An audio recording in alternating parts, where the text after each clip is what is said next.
Vico Uruguay, líder en biología molecular, auspicia y apoya la difusión de los principales contenidos de Sobre Ciencia. www.vico.com.uy.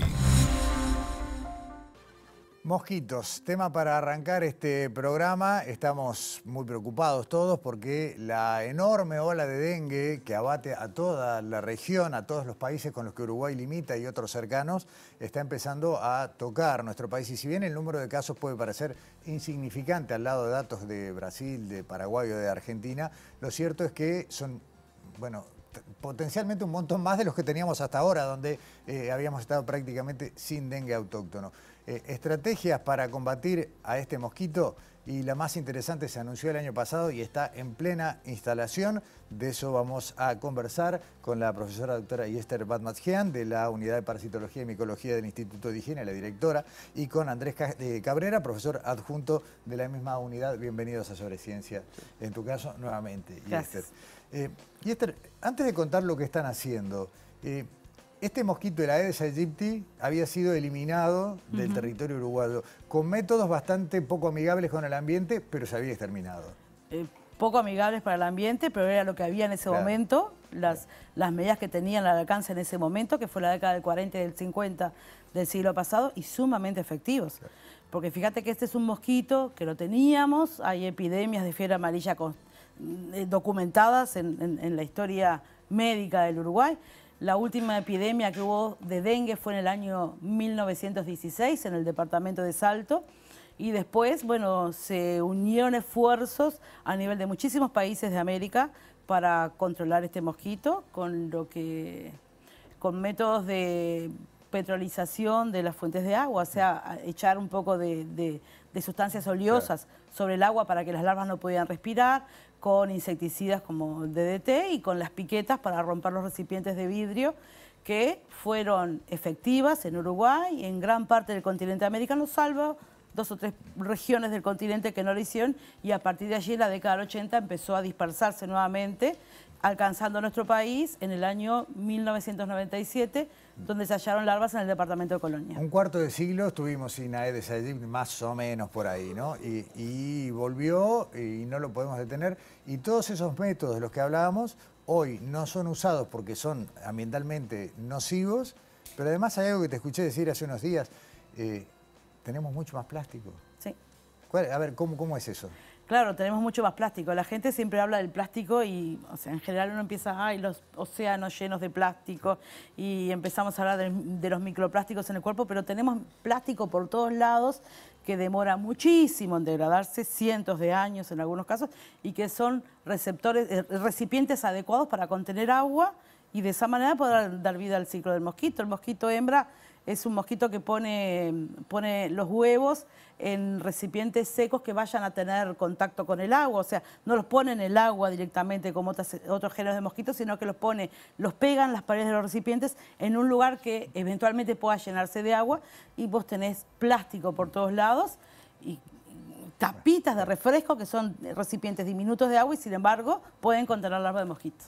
Andrés, ¿cómo es el ciclo biológico? ¿Por qué le resulta tan fácil a este mosquito en particular reproducirse? Sí, primero que es un mosquito muy bien adaptado a lo que es la vida cotidiana, está muy adaptado al hombre, entonces él ya tiene el refugio y el alimento cerca de él, ¿no? Y es un mosquito que tiene una fase aérea, que es la que nosotros vemos, que es el adulto, y una fase acuática donde se desarrolla huevo, larva y pupa.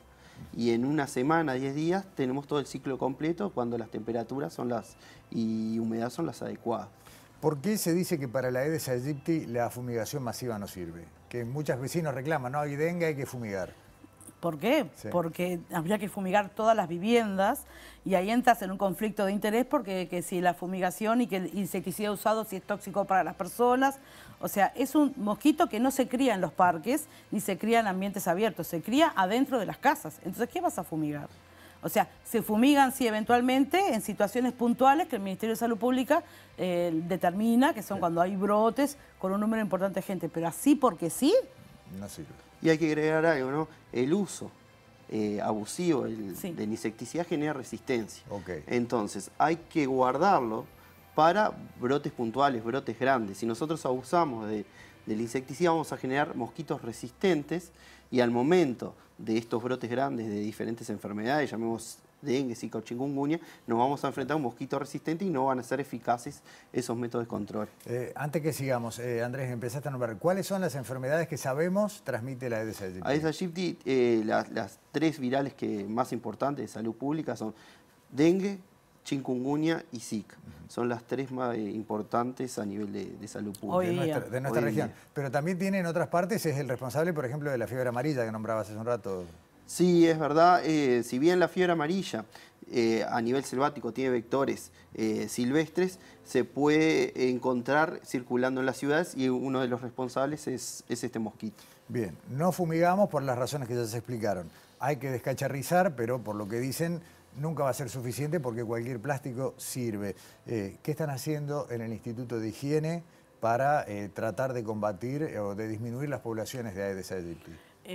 En realidad, nunca digas no a todas las opciones que existen, ¿no? O sea, dentro de las viviendas sí podemos fumigar. No se puede exigir una fumigación masiva a nivel estatal porque no tiene sentido en el aspecto de que yo tengo que cuidar y proteger el ambiente en el que vivo.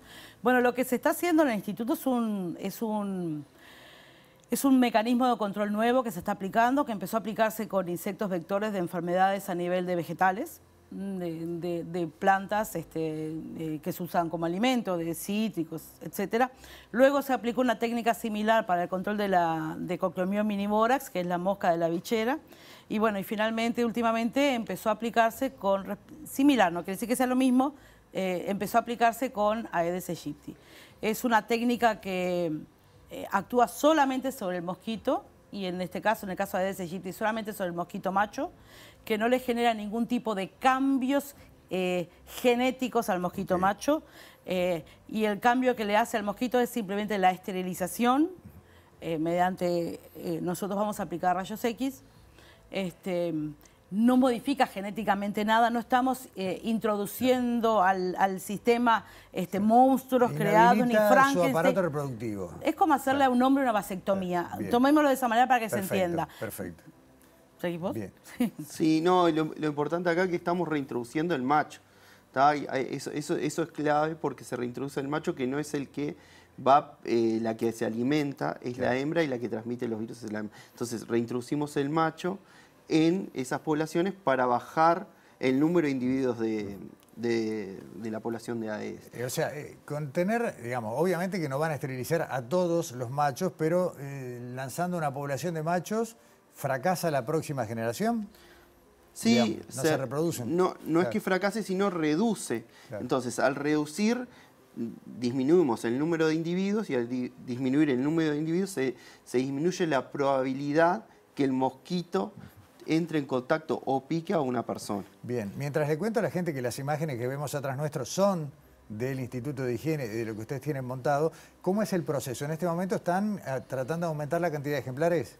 El proceso, primero el proceso es tomar cepas circulantes de diferentes regiones de Uruguay y generar la colonia. Lo que llamamos es adaptar la colonia al laboratorio. Una vez que tenemos adaptada la colonia al laboratorio, lo que se hace es aumentar el número de individuos para mantener esa colonia y a su vez sacar los machos para irradiarlos y luego liberarlos en los lugares pilotos que van a ser, estamos trabajando conjuntamente con la Comuna Canaria, y va a ser 3 zonas del departamento de Canelón. Bien, en un minuto que nos queda, ¿qué aparato es el que está llegando para esto? El irradiador, está llegando el irradiador. Nosotros hasta ahora hemos trabajado, como bien dijo Andrés, en formar la colonia, en que los mosquitos se adapten al laboratorio, en aumentar el número de mosquitos, porque el momento que empecemos a irradiar necesitamos cientos de miles de mosquitos. Claro. Y entonces por eso tenés que ir teniendo mucha cantidad de población de mosquitos para poder llegar al momento de irradiarlos. Para una vez irradiados los machos, son los machos los que se liberan al ambiente. No van a disminuir, no van a eliminar la especie de nuestro hábitat, no va a haber ningún problema. Y si se eliminara tampoco hay problema porque es una especie introducida al Uruguay. Okay. O sea, no es una especie autóctona, no estamos yendo en contra de la ética en cuanto a la ciencia porque es una especie de plaga introducida a nuestro país. Perfecto. no es autóctona. Pero no vamos a eliminarlo drásticamente ni producir hecatombes a nivel de la cadena trófica como he leído en algunos lugares. No, simplemente es bajar la cantidad de individuos de esa especie para que haya menor cantidad que puedan entrar en contacto. Son antropofílicos, o sea, se alimentan fundamentalmente de sangre humana. Entonces tenemos que protegernos de alguna manera, ¿no? Escuché, creo que a ti y Esther decir hace unos días que al competir por el espacio están reduciendo las poblaciones de los otros mosquitos más habituales, por caso el Culex. Sí, acá hay un tema ecológico también, ¿no?